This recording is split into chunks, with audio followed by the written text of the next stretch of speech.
Hey everyone, and welcome to another GTA 6 video here on the channel. Today I want to have a discussion specifically about GTA 6's weapon loadout system. This is a pretty big point of contention within the community, and rightfully so, because this will have a massive effect on the gameplay of GTA 6, how they go about doing the weapon loadouts or weapon carrying system. So I want to go through each of the options here and just discuss the pros and cons of each of them, and then give my personal opinion for how I think the weapon loadout system should work.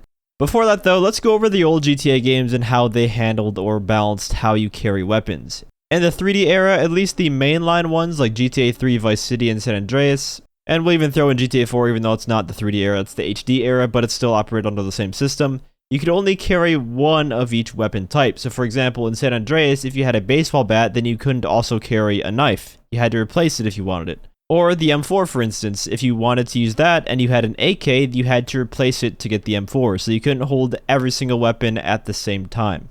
And this is how all of the old games worked until Red Dead Redemption 1 launched and introduced us to the weapon wheel. The weapon wheel allowed you to carry multiple different types of the same weapon class by simply scrolling through that section of the weapon wheel.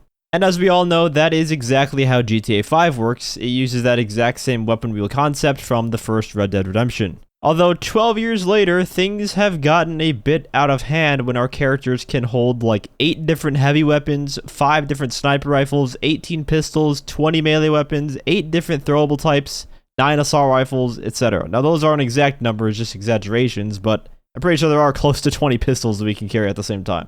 And then of course, when RDR2 came out, it shook things up again with the weapon loadout system by limiting you to only being able to carry 2 types of long guns. So rifles, shotguns, a bow and arrow, and then you could carry 2 handgun style weapons like revolvers, pistols, or sawed-off shotguns. But only if you had the extra sidearm holster, which then allowed you to dual wield said sidearms, which made for a very cool mechanic. And if you ever wanted to switch which weapons you had on your person at the same time, you would have to go to your saddlebag on your horse where your weapons would then be stored and you could change them from there, which made it a bit more realistic.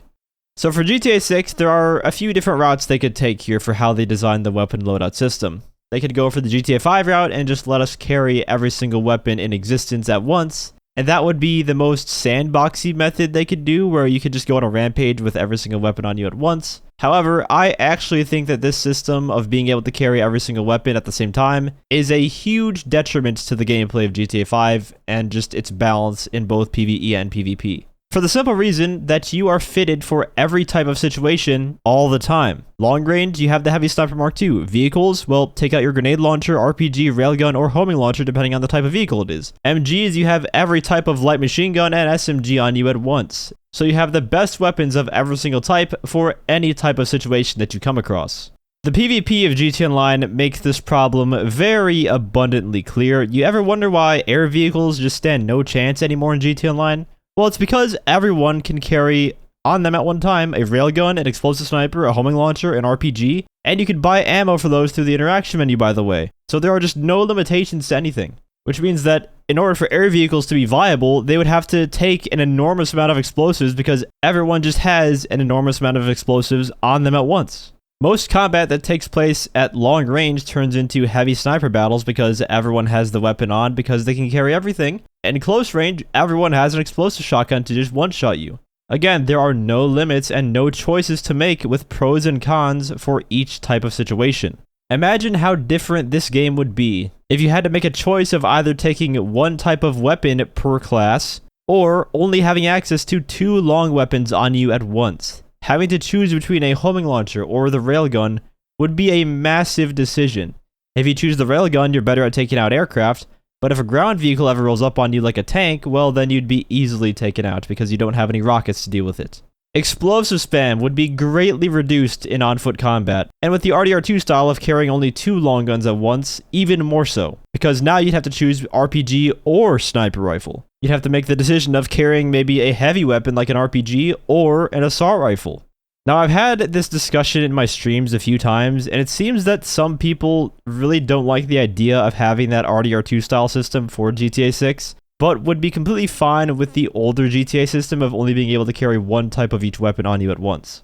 However, I do think that they need to go ahead and implement the RDR2 system into GTA 6, and here's why. Even if they go the older GTA route where you only have one type of each weapon, there will always be a meta that forms There's always going to be a best in slot weapon for each weapon type, and you even see that being the case now with GTA Online. You can carry every type of MG, but the only one that people use is the combat MG. We have like 5 different shotguns, but the only ones you see people use are either the assault shotgun or the explosive pump in PvP. Of course, the weapon balance in GTA Online is just horrible. There's no really denying that. But even if the balance was better, there would still be a best in slot weapon. That's just how it is with these type of games. So even if they limit us to only being able to carry one of each type of weapon, we're still going to be at the same spot we are with GTA Online right now, where everyone uses the same guns all the time. Although that will still fix the explosive spam problem because you won't be able to carry so many launchers on you at once.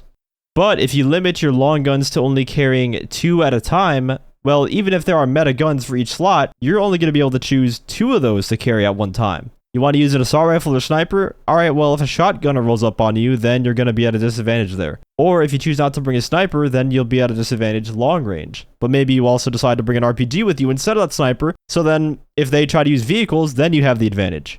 And in PvE missions, it would allow for team synergies to form, where you could have one person running a sniper, one person running heavy weapons, one person running a shotgun. Having some pros and cons to certain playstyles and playing around those strengths and weaknesses is what makes the game more interesting, instead of the complete mess that we have in GTA Online right now.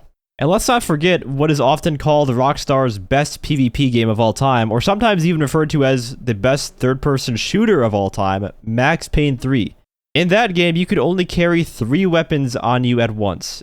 And they even had a weight system that affected movement speed and stamina regen time. So if you went with some of the more powerful weapons like the M72 Law, or I think there was a heavier sniper that also weighed a lot, then you'd have more weaknesses. Having different loadouts to tailor to different playstyles with pros and cons to each of them just makes for a better PvP experience than when you have 0 limitations to anything and everyone is just running explosive spam, heavy sniper, combat MG, and then you're left wondering just why is my helicopter dying instantly? Well, it's because everyone has all the explosives on them at once. Players on foot have more firepower than the aircraft in this game. And the reason this is such an important decision is because the weapon loadouts that people are able to have on them will determine how vehicles need to be balanced. And I think I might do a whole another video just like this discussion, but for vehicle balance, because that is also another problem that GTA Online does not exactly get right a lot of the time. And part of that has to do with the fact that the weapon loadouts are just unrestricted.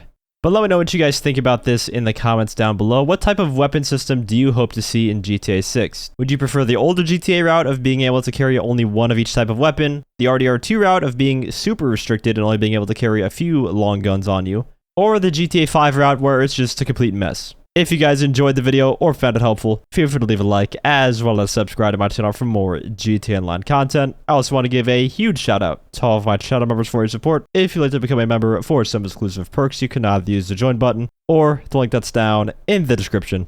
And as always, thanks for watching and have a great day.